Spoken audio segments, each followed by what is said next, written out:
Pakistan air force के पास papers को आज की इस वीडियो के अंदर हम डिस्कस करेंगे और ये तमाम गारंटीड क्वेश्चंस हैं OMCQs है जो आपके टेस्ट के अंदर 100% आएंगे। ये आप लोगों के टेस्ट का पैटर्न है। अभी जो आप लोगों के टेस्ट होने वाले हैं इसमें इंटेलिजेंस के 100 MCQs होंगे। इंटेलिजेंस के अंदर वर्बल नॉन वर्बल होते हैं और एकेडमिक के अंदर इंग्लिश, फिजिक्स और मैथ्स इंक्लूडेड है। तो सबसे पहला जो हमारा क्वेश्चन है ये नॉन वर्बल से रिलेटेड है। वर्बल नॉन वर्बल में आपको ट्रिक्स आने चाहिए। आपका सारा काम ट्रिक्स करेगा क्योंकि वहाँ पर ना पेज अलाउड होता है ना कैलकुलेटर, और ये सारे ट्रिक्स हमने अपने नोट्स के अंदर पढ़ाए हुए हैं। ये हमारा कॉन्टैक्ट नंबर है अगर आपने नोट्स पाए करना है। अभी हम इस क्वेश्चन को देखते हैं। इसमें देखिए हमने कौन सा रूल फॉलो करना है। इसमें हमने रूल ऑफ रोटेशन को फॉलो करना है। कैसे? यहाँ पर अगर आप देखें तो इसके अंदर रोटेशन हुई है। अभी यहाँ पर आप देखें तो लेट सपोज अगर मैं इसके मिड में एक लाइन लगाऊँ तो पहले यहाँ पर है। अभी अगर मैं इसके मिड में लाइन लगाऊँ तो ये यहाँ पर है। फिर इसके बाद अगर मैं देखूँ तो ये यहाँ पर है। अभी ये यहाँ पर आया हुआ है। तो अभी आपके ज़हन में नेक्स्ट ये कहाँ पे जाएगा? मेरे मुताबिक तो ये अभी इस पोज़ीशन पे आना चाहिए। तो अगर यहाँ पर मैं देखूँ तो ये मेरे पास इस पोज़ीशन पे आया हुआ है, तो इट मीन्स कि 3rd नंबर ऑप्शन मेरे पास करेक्ट है। यहाँ पर अगर हम इस क्वेश्चन को ऊपर से देख लेते हैं तो ये काफ़ी डिफ़िकल्ट लगता है क्योंकि इसके आंसर्स भी सारे एक जैसे हैं, तो ये आप लोगों को काफ़ी कंफ्यूज कर लेते हैं। लेकिन आप लोगों ने हर क्वेश्चन के अंदर अपने लिए एक क्लू निकालनी है। जिस तरह यहाँ पर मैंने क्या क्लू निकाली, यहाँ पर मैंने डायरेक्ट ये जो मुंह है ना इसके बीच में मैंने एक लाइन लगाई, तो देखिए मेरा सारा काम आसान हो गया। एक लाइन लगाने से मेरा पूरा क्वेश्चन इजीली सॉल्व हो गया। तो अभी देखिए ये मेरा आंसर हो गया। तो इस तरह से आप लोगों ने अपने लिए क्वेश्चंस को इजी करना है। कैसे इजी करना है? इसके अपने शॉर्टकट ट्रिक्स है। ये सारे ट्रिक्स हमने अपने नोट्स के अंदर भी लिखे हुए हैं और हमारे क्लासेस के अंदर भी है। अगर आप उनको बाय करना चाहते हैं, ये हमारा कॉन्टैक्ट नंबर है। अभी अगर यहाँ पर हम देख लेते हैं तो यहाँ पर भी इस क्वेश्चन के अंदर एक खास ट्रिक यूज हुआ है। अल्टरनेटिव रूल यूज हुआ है। अल्टरनेटिव रूल का क्या मतलब है अभी मैं आपको समझाता हूँ। यहाँ पर आप देखिए डियर स्टूडेंट, यहाँ पर आपको ये शेप नजर आ रहा है और यहाँ पर आपको ये शेप नजर आ रही है। ये दोनों एक जैसे हैं और इनका फेस अगर लेट सपोज मैं इस साइड पे कर लूँ तो इसका फेस इस साइड पे, ये देखिए। अभी अगर इस वाले को मैं देखूँ तो इसका फेस इस साइड पे, इस वाले का फेस भी आप लोगों के पास इस साइड पे। ये मैं क्लू इसके अंदर डाल रहा हूँ। इसका फेस भी इस साइड पर है, इसका फेस भी इस साइड पर है। अभी दोबारा यहाँ पर इस साइड पर आ गया है, अभी फिर से इस साइड पर है। तो इट मीन्स अभी मैं नेक्स्ट मेरे पास जो शेप आएगा उसका फेस कुछ इस साइड पे होगा। इसका क्या मतलब है कि कुछ इस तरह का शेप बनेगा, कुछ इस तरह का शेप बनेगा, ठीक है। दो कुछ इस तरह के शेप बनेंगे, तो ये मेरा आंसर होगा। तो अभी अगर यहाँ पर हम देख लेते हैं तो मेरे पास करेक्ट ऑप्शन क्या आएगा? करेक्ट ऑप्शन मेरे पास 1 नंबर पे आएगा। अभी आप लोग कहेंगे कि सर ये 2 नंबर का तो भी इसी तरह फेस है, आपने ये क्यों नहीं लगाया? क्योंकि यहाँ पर इसको भी देखना है। यहाँ पर देखिए ये गलत है। हमारे पास ये सारे एक जैसे होने चाहिए। ये सारे एक जैसे होने चाहिए, तो इसलिए मेरे पास आंसर क्या आएगा? मेरे पास आंसर आएगा ऑप्शन नंबर 1। नॉन वर्बल में मेन चीज़ आप लोगों की एनालिटिकल रीजनिंग है। आप लोगों ने अपनी रीजनिंग के ऊपर फोकस करनी है और ये आप लोग ट्रिक्स की मदद से और अच्छे नोट्स और अच्छे टीचर की गाइडेंस की वजह से सीखोगे। तो अगर आप लोगों ने बाय करने हैं तो हमारे कॉन्टैक्ट नंबर पर रब्ता करके देखिए स्टूडेंट। अभी हमारे पास नेक्स्ट क्वेश्चन क्या है? इस क्वेश्चन में आप लोगों को ये बताया गया है कि आप लोगों के पास एक वायर है, उसकी जो लेंथ है वो है 60 सेंटीमीटर। आप लोगों ने इसकी लेंथ को डबल किया, आप लोगों ने इसको स्ट्रेच किया, इसको खींचा, इसकी लेंथ डबल हो गई 120 सेंटीमीटर और इसकी जो रेजिस्टेंस है डेट इज 6 ओहम। तो अभी आप लोगों ने बताना है कि इसकी जो रेजिस्टेंस है वो कितनी इंक्रीज, डिक्रीज या चेंज होगी, आप लोगों ने ये बताना है। सो देखिए डियर स्टूडेंट, अगर आप लोगों के साथ वॉल्यूम कांस्टेंट हो तो resistance is directly proportional to length square. Means अगर आप लेंथ को डबल करोगे तो रेजिस्टेंस विल इंक्रीज 4 टाइम, ये बात बताई गई है। तो यहाँ पर आप देखिए 60 से 120 सेंटीमीटर आने में इसको कितना लगा? इसने लेंथ को डबल किया। तो अगर आप लेंथ को डबल करोगे तो रेजिस्टेंस 4 टाइम इंक्रीज होगा। तो 6 को अगर हम 4 के साथ मल्टीप्लाई करें तो क्या आएगा?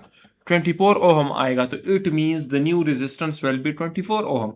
अब यहाँ पर यह बात मैंने लिखी है। अगर आपके पास वॉल्यूम कांस्टेंट हो तो आपके पास रेजिस्टेंस लेंथ स्क्वायर के डायरेक्ट बराबर है, ठीक है। अच्छा, अगर आप लेंथ को डबल करोगे तो रेजिस्टेंस 4 टाइम इंक्रीज होगा। अगर आप लेंथ को ट्रिपल करोगे तो रेजिस्टेंस 9 टाइम इंक्रीज होगा और रेजिस्टिविटी आपके पास अनचेंज रहेगी। याद रखिए dear student, one is resistance, the other is resistivity. अगर आपको बताया जाए कि आपने एक वायर लिया और आपने उस वायर को 100 पीसेस में डिवाइड किया, आपने एक वायर लिया, आपने उस वायर को 100 इक्वल पार्ट्स में तकसीम किया, तो आप लोगों के पास जो एक पीस बनता है उसकी रेजिस्टिविटी कितनी होगी? Constant, because resistivity is independent of length. Resistivity जो है तो ये हर मटेरियल की अपनी प्रॉपर्टी होती है। It only depends upon temperature. अगर आप टेम्परेचर के साथ छेड़छाड़ करोगे तभी आपके पास रेजिस्टेंस चेंज होगी, रेजिस्टिविटी चेंज होगी, otherwise resistivity will remain constant. तो अगर इस क्वेश्चन में आप लोगों को न्यू रेजिस्टेंस की जगह न्यू रेजिस्टिविटी का पूछा गया है, जाए कि न्यू रेजिस्टिविटी क्या होगी, तो आप लोगों का फिर आंसर क्या होगा? अनचेंज। क्यों? क्योंकि resistivity is independent of length, it only depends on temperature and it is the property of material. Property of material का मतलब क्या है? कि ये मटेरियल टू मटेरियल वेरी करता है, not on factors like length, area. ठीक है। अच्छा, नेक्स्ट आपके पास क्या है?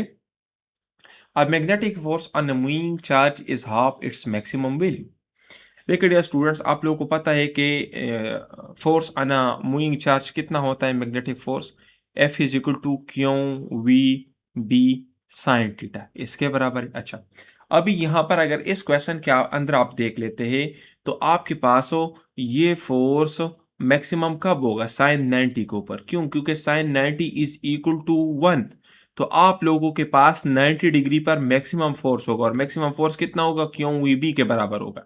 This is the F max, यानी मैक्सिमम फोर्स जो कि एक चार्ज के ऊपर लगता है, ओ क्यू वी बी के बराबर है। अभी यहाँ पर आप लोग को यह बताया गया है कि इस मैक्सिमम फोर्स को अगर आप हाफ कर लेते हैं तो आपके पास एंगल कौन सा होगा, ये आप लोगों ने बताना है।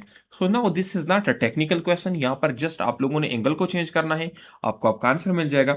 अभी अगर यहाँ पर मैं साइन 30 पुट कर लेता हूँ, साइन 30 डिग्री, तो sine 30 is basically equal to 1/2, तो यही आपका आंसर है 1/2। अगर आप यहाँ पर आके साइन थीटा की जगह 1/2 लिख देते हैं तो आपके पास 2 नीचे की तरफ आ जाएगा, तो Q V B divide by 2 हो जाएगा। तो इट मीन्स कि 30 डिग्री पे आपके पास जो फोर्स लगेगा चार्ज के ऊपर वो मैक्सिमम फोर्स के हाफ के बराबर होगा। यानी मैक्सिमम फोर्स अगर 100 लगेगा तो 30 डिग्री पर 50 न्यूटन फोर्स लगेगा चार्ज के ऊपर। This is your question. Okay. अच्छा, नेक्स्ट यहां पर देखिए, आपको यह बताया गया है कि the positive peak of AC signal is plus V. You know, आपके पास जो अल्टरनेटिंग करंट होता है इसके अंदर एक पॉजिटिव पीक होता है, एक नेगेटिव पीक होता है। Let suppose this is your alternating current, this is the positive peak, तो ये हमारे पास प्लस वी है। This is the negative peak, this ये हमारे पास -2 वी है, जो कि यहां पर बताई गई है।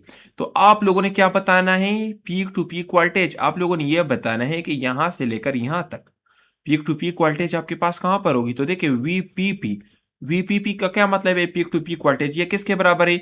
V max minus V minimum. तो मैक्सिमम आपके पास क्या है? प्लस वी है। तो यहां पर देखिए मैं वी लगा लेता हूं, फिर मैं माइनस का साइन लगा लेता हूं। मिनिमम वोल्टेज कितनी है? -2 वोल्ट है, मैंने यहां पर लगा दिया। अभी देखिए माइनस माइनस एक दूसरे के साथ प्लस हो जाएगा, तो वी प्लस टू वी हो जाएगा। तो वी प्लस टू वी से हमारे पास क्या आ जाएगा? 3 वोल्ट आ जाएगा। तो it means the peak to peak voltage will be equal to your option number B, 3 volt. तो ये आपके पास आपका आंसर हो गया। नेक्स्ट आप देखिए dear student, a stationary coil connected to a galvanometer is placed in a magnetic field whose magnitude continuously changes. So याद रखिए dear students, according to Faraday law, whenever there is change in the magnetic field direction or magnitude, there will always be a induced EMF and current. So यहाँ पर भी आप देखें, although the body is stationary, but आप लोग magnetic field की magnitude और direction को चेंज कर रहे हो, तो उसकी वजह से आप लोग के पास ईएमएफ और करंट बोथ इंड्यूस होंगे। So it means option number D is correct. Okay. अच्छा, नेक्स्ट आप देखिए डियर स्टूडेंट।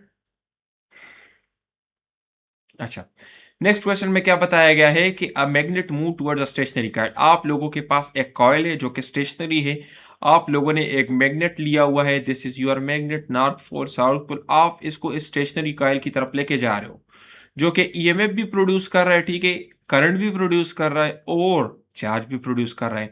तो अगर आप इसकी स्पीड को डबल करोगे तो क्या होगा? स्पीड इंक्रीज करने के साथ आपके पास जो है तो चार्ज इंक्रीज हो जाएगा। क्यों? क्योंकि आप लोगों के पास rate of change of flux increase होगा। फ्लक्स इंक्रीज होगा तो ईएमएफ भी इंक्रीज होगा और चार्ज भी इंक्रीज होगा। इसी तरीके से टोटल फ्लक्स जो है वो तो कांस्टेंट रहेगा। क्यों? क्योंकि एरिया आपके पास सेम है, मैग्नेटिक फील्ड आपके पास सेम है, तो total flux will be equal. तो इसलिए टोटल इंड्यूस चार्ज जो है तो वो भी अनचेंज रहेगा, जबकि जो आपके पास इंसिडेंट करंट है वो आपके पास इंक्रीज हो जाएगा और इंड्यूस ईएमएफ भी आपके पास इंक्रीज हो जाएगा। ठीक है, तो the correct option is C. अच्छा, नेक्स्ट आपके पास क्वेश्चन क्या है, nowadays transport days cheaper. तो आपके पास क्या आएगा, हेज बिकम चीपर। ठीक है, अच्छा, ये आपके पास हेज बिकम आएगा। Had you know is a past tense and this is basically nowadays is representing you a present tense. अच्छा, वन मस्ट नॉट लाफ डेश अदर्स। तो देख के डियर स्टूडेंट, यहां पर लाफ के साथ दो तरह के स्टेटमेंट होते हैं। देखिए यहां पर मैं लिख देता हूं लाफ और अदर्स, और यहां पर मैं एक दूसरा ऑप्शन लिख देता हूं लव समवन। ठीक है, तो लव एट अदर्स दूसरों का मजाक उड़ाना, यहां पर एट आएगा। लव विथ समवन किसी के साथ हंसना, जब हम दोस्त एक दूसरे के साथ होते हैं और हम हंसते हैं तो you are laughing with your friends, तो वो जो है खुशी के लिए हम यूज करते हैं, तो वहां पर विद आएगा लाफ के साथ। और जहां पर हम रिडिकुलस वे में यूज करते हैं तो वहां पर इसके साथ क्या आएगा, लाफ एट अदर्स। ठीक है, तो यहां पर करेक्ट ऑप्शन आपके पास क्या है, the correct option is C, eight. Okay, अच्छा, सो डियर स्टूडेंट, अगर आप चाहते हैं कि आपका टेस्ट गारंटी के साथ क्लियर हो तो आप हमारे कोर्स को बाय कर सकते हैं। हमारे कोर्स के अंदर आप लोग को इंटेलिजेंस पोर्शन के भी नोट्स मिलेंगे, यानी वर्बल के, नॉन वर्बल के, कंप्लीट एकेडमिक भी आपको मिलेगा, और ये सेलेक्टेड नोट्स होंगे आपके सेंटर के मुताबिक।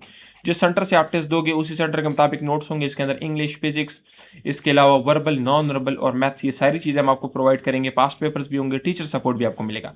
पिछले 5 साल के पास्ट पेपर्स भी आपको प्रोवाइड करेंगे, टीचर भी आपको देंगे जो आपको गाइड करेंगे कि आप लोगों ने इसको कैसे करना है।